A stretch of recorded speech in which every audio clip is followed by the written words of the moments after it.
वो कहाँ आज संविधान की आवाज़ उठा रहे हैं। वो भी तो बस अंबानी अडानी के मतलब चंगुल में फंस गए हैं मोदी जी के। शिक्षा मिलेगा तो सवाल होगा, इसलिए शिक्षा नहीं देगी। क्या सवाल राजा से नहीं होगा? देश के सत्ता में जो राजा यासीन है, सवाल उसी से होगा ना।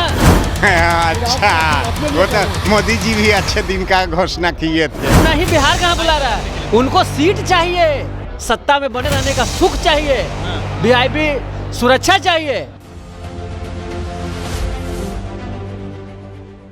नमस्कार मैं प्रेम, आप देख रहे हैं एमके न्यूज इंडिया। अभी हम बीजेपी सदाकत आश्रम में हैं और आज फिर से जो है लोकसभा चुनाव के बाद विधानसभा चुनाव में भी संविधान सुरक्षा को लेकर फिर से जो है आज बड़ा आंदोलन चल रहा है। ये बार बार चुनाव के समय में ही संविधान सुरक्षा। देखिए, कांग्रेस पार्टी तो हमेशा संविधान के साथ खड़ी है, कांग्रेस पार्टी हमेशा।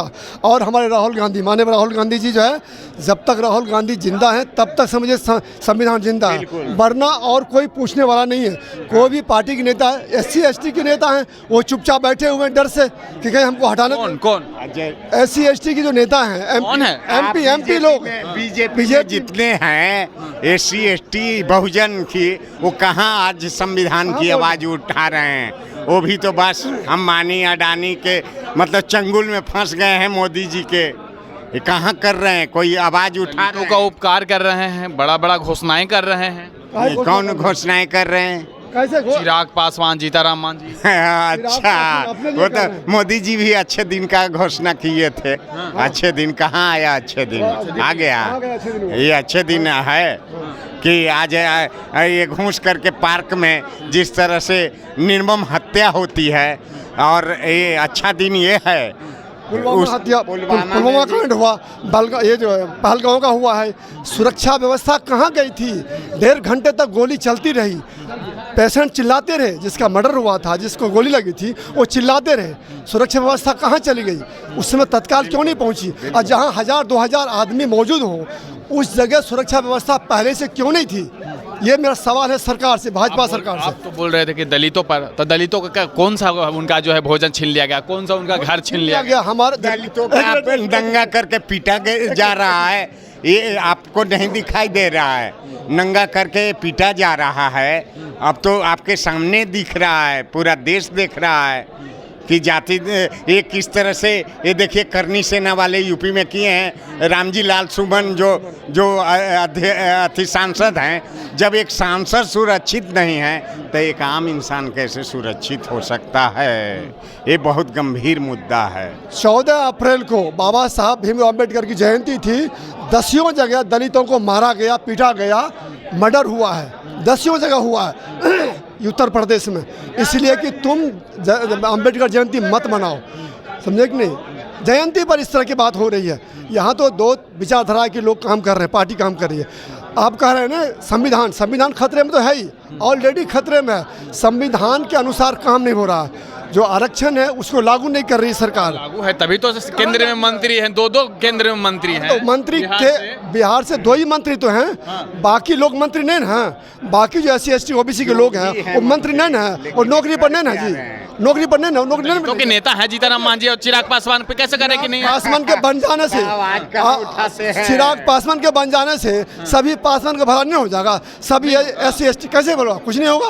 वो तो एक बार भी तो सवाल नहीं, एक बार नहीं सवाल पूछते हैं। चिराग जी संसद भवन में मंत्री जी से क्यों नहीं कहते हैं कि एक बार भी देश हित मुद्दे पर सवाल करें? वो क्यों नहीं सवाल करते हैं? क्या सवाल राजा से नहीं होगा? देश के सत्ता में जो राजा यासीन है, सवाल उसी से होगा ना, कि नेहरू जी से होगा, डरते हैं, जिन्ना जी से होगा, दूसरे देश के लोगों से होगा? डरते हैं। तो डरते नहीं तो और क्या है? इसलिए डरेंगे कुर्सी के लिए, सीट के लिए सीट तो चाहिए ना। चिराग पासवान हमको बिहार बुला रहा है। अरे नहीं, बिहार कहाँ बुला रहा है? उनको सीट चाहिए, सत्ता में बने रहने का सुख चाहिए, वीआईपी सुरक्षा चाहिए। इसके लिए वो देश हित में सवाल नहीं करते हैं। पहले संविधान चाहिए कि बिहार चाहिए? संविधान सुरक्षित रहेगा तब ना बिहार सुरक्षित रहेगा। देश रहेगा तब ना बिहार। क्या नाम कहते हैं, चिराग पासवान के या जीतनराम मांझी के मंत्री बन जाने से पूरा SC ST OBC समाज का कल्याण नहीं हो जाएगा। हमें नौकरी चाहिए, रोजगार चाहिए। हम जाने के लिए तो गए हैं मंत्रिमंडल में, अब उनका आवाज बनाएंगे, फिर जो मांगे हैं वो करेंगे। इतने दिनों से जो नौकरी पर रोक लगी है, सेंट्रल गवर्नमेंट की जितनी भी नौकरी है, और दूसरी उस पर रोक लगी हुई है। और यूनिवर्सिटी की फीस क्यों बढ़ा दी उन्होंने? हमें शिक्षा चाहिए फ्री में, हमें शिक्षा दीजिए। SC ST OBC को सिर्फ शिक्षा चाहिए फ्री में, लेकिन वो ऐसा नहीं कर रहे हैं। वो क्या कर रहे हैं कि अगर शिक्षा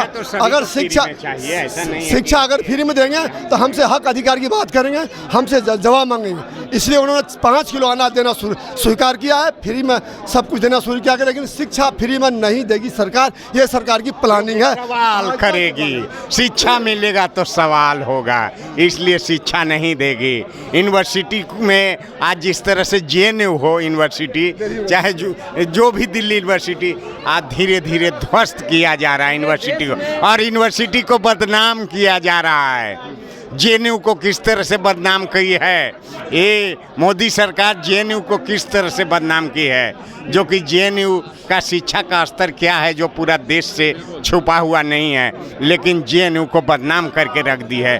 तो ये सरकार शिक्षा से लेकर के इंफ्रास्ट्रक्चर से लेकर के देश के किसानों तमाम इतना समस्याएं हैं, दलितों के साथ, पिछड़ों के साथ ये नंगा करके पीट रहे हैं, आपको सामने दिख रहा है।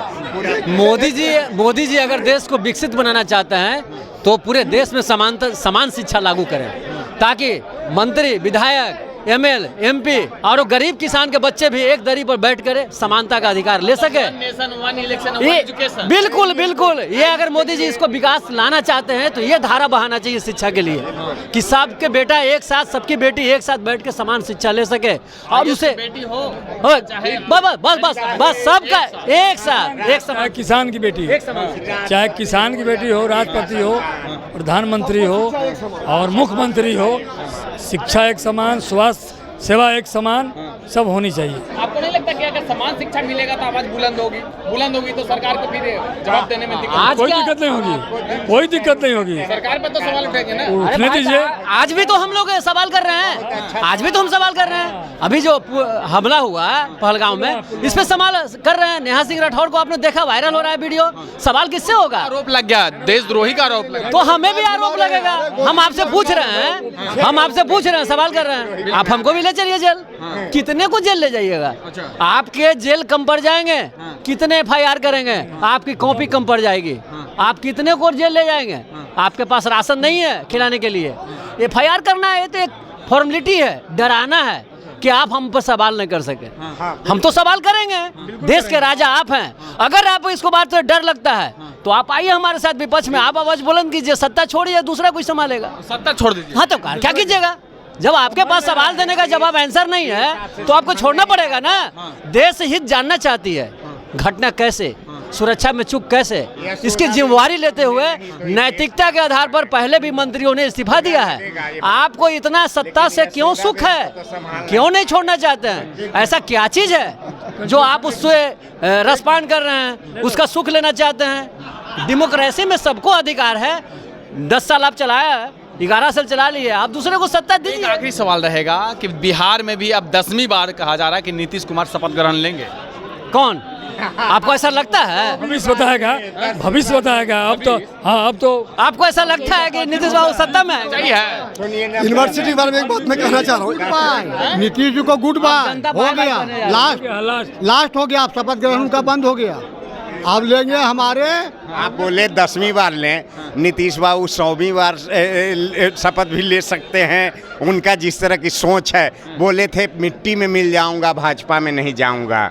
अब बचा क्या? कुछ नहीं, शब्दों मर्यादा पूर्वक मैं बोल नहीं सकता हूं, मतलब बोलने का वो स्तर मेरे नहीं है। बस ये मृत्युंजय पेरियार का स्तर नहीं है कि उन पर अब मैं बोल सकता हूँ। खुद बोले थे कि मिट्टी में मिल जाऊंगा। खास करके नीतीश कुमार पर सवाल अच्छा नहीं लगता है। कौन सा अच्छा लगता है बता दीजिए। निंदा हो रहा है, निंदा हो रहा है, इस पर सवाल मत कीजिए। नो को, अरे भाई परिवर्तन है, ये परिवर्तन का आगाज है, इस बात को समझिए। आपके चैनल के माध्यम से अनुरोध कर रहे हैं कि ये आगाज है, इसको समझिए। और अब नीतीश जी का जो राज है, जादू है, वो खत्म हो चुका है। अब कहाँ वजूद कहाँ है?